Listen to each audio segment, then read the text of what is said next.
Mga awit 7. Panalangin upang magtamo ng katarungan.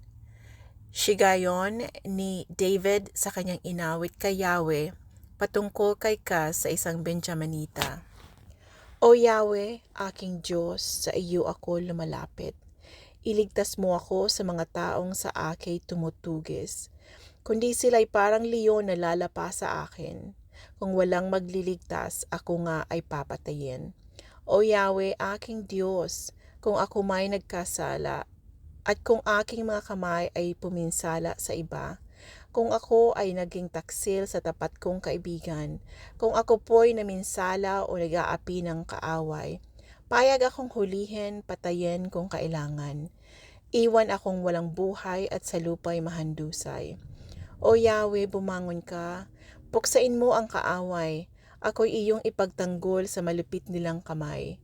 Gumising ka't sagipin mo, ako ngayon ay tulungan, dahil ang hangad mo'y maghari ang katarungan.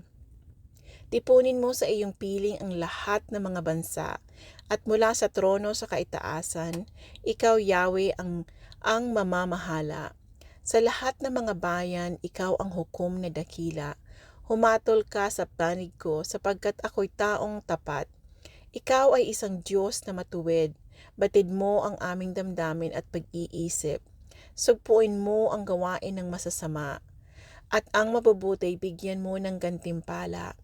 Ang Diyos ang aking sanggalang, inililigtas niya ang may pusong makatarungan. Ang Diyos ay isang hukom na makatarungan at nagpaparusa sa masama sa bawat araw. Kung di sila magbabago sa masasama nilang gawa, ang tabak ng Diyos ay kanyang ihahasa. Pati ang kanyang pana ay kanyang ihahanda. Mga pamatay na sandata ay kanyang itatakda. Kanya ring iuumang ang mga palasong nagbabaga.